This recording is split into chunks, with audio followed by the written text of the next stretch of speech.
friends, it's Miss Laura, and I'm going to read you my favorite story from when I was a kid. And it is called Miss Nelson is Missing by James Marshall. The kids in room 207 were misbehaving again. Spitballs stuck to the ceiling. Paper planes whizzed through the air. They were the worst behaved class in the whole school.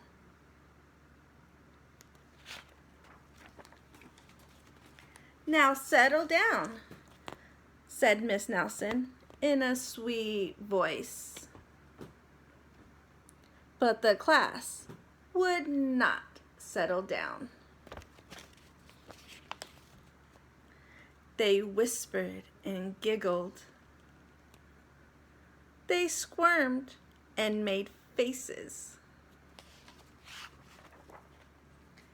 They were even rude during story time.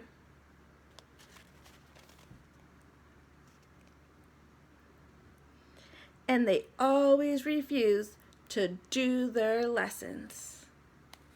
"Something will have to be done," said Miss Nelson. The next morning, Miss Nelson did not come to school.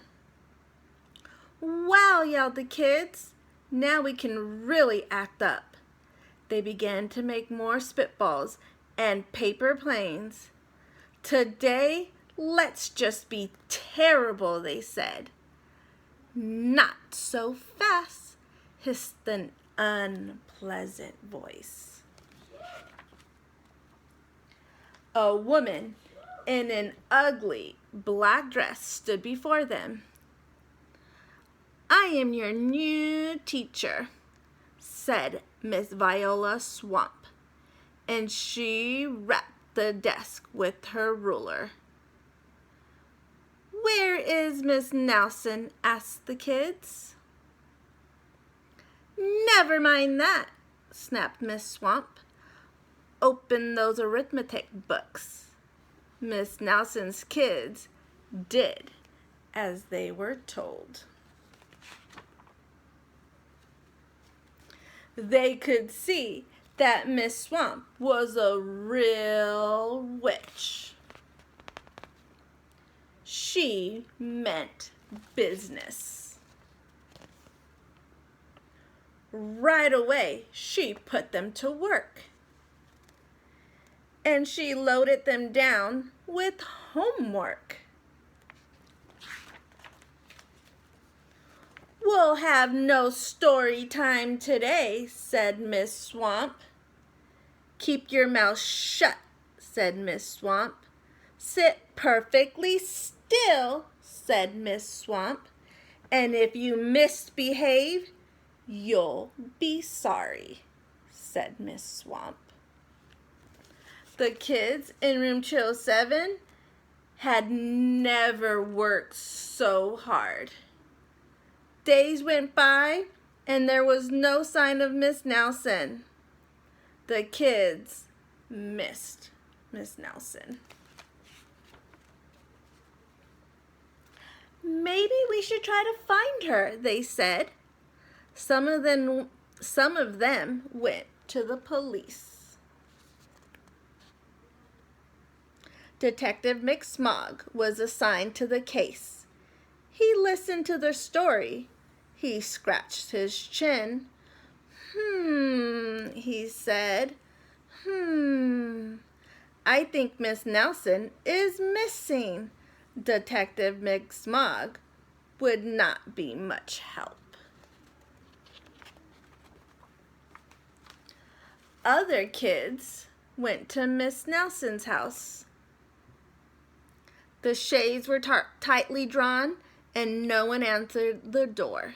In fact, the only person they did see was the wicked Miss Viola Swamp coming up the street. "If she sees us, she'll give us more homework." They got away just in time.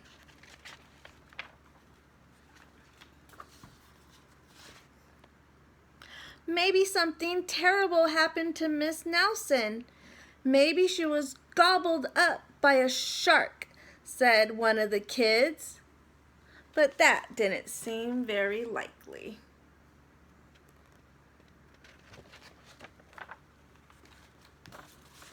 Maybe Miss Nelson went to Mars, said another kid.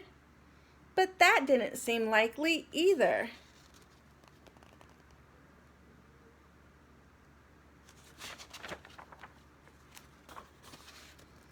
I know, explained one know-it-all. Maybe Miss Nelson's car was carried off by a swarm of angry butterflies. But that was the least likely of all.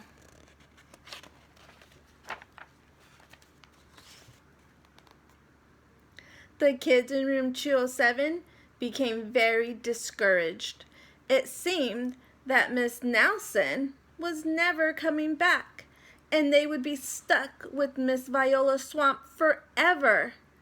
They heard footsteps in the hall. "Here comes the witch," they whispered. "Hello, children," someone said in a sweet voice. It was Miss Nelson. "Did you miss me?" she asked. "We certainly did," cried all the kids. "Where were you?" "That's my little secret," said Miss Nelson. "How about a story hour?" "Oh, yes," cried the kids. Miss Nelson noticed that during story hour, no one was rude or silly. "What about this lovely change?" she asked. "That's our little secret," said the kids.